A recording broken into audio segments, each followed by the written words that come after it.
In the meantime, the president is changing course on his previous opposition to a bill ordering the release of the Jeffrey Epstein files. And the president touting his economic agenda, saying Americans will likely see tariff dividend checks sometime into next year. We'll go live now to NTD's Washington correspondent, Mari Otsu, who is standing by live at the White House.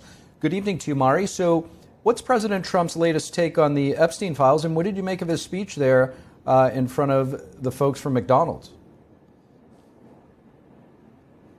Steve, good evening. Yes, President Trump is changing course on the Epstein files, saying today that he would like to sign a legislation that compels the Department of Justice to release the files of convicted sex offender Jeffrey Epstein if that bill passes the House and Senate and ends up on his desk. And in a change of course, he's also calling on House Republicans to vote to release those files, saying that Republicans have nothing to hide and that it's time to move on from what he calls a hoax and a trap manufactured to detract from his administration's successes. Take a look.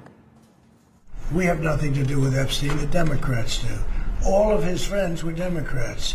You look at this Reid Hoffman, you look at Larry Summers, Bill Clinton, they went to his island all the time, and many others. They're all Democrats.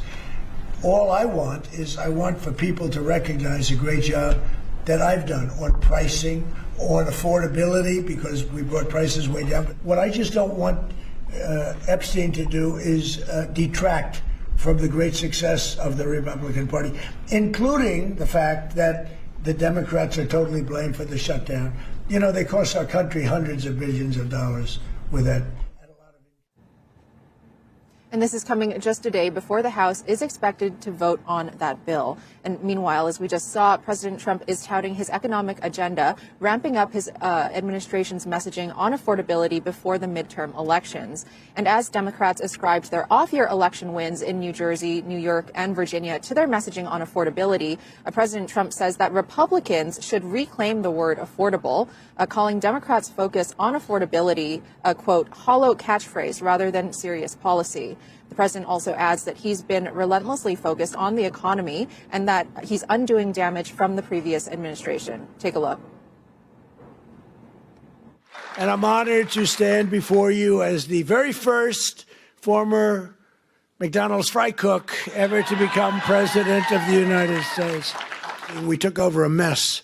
We had the highest, think of it, the highest inflation in the history of our country. We have it down to a low level, but we're going to get it a little bit lower. We want perfection. We have over $17 trillion being invested in our country in 9 months. That's more by 10 times the highest amount ever invested in any country ever before.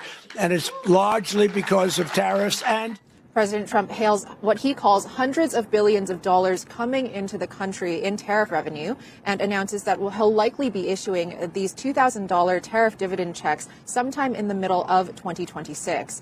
And turning to President Trump's schedule tomorrow, he's expected to host the Saudi Crown Prince here at the White House for an all-day visit that starts with the morning ceremony, a lunch, and then a black tie dinner. And today, President Trump said that part of that visit will include the U.S. selling F-35 fighter jets to Saudi Arabia. Steve, back to you.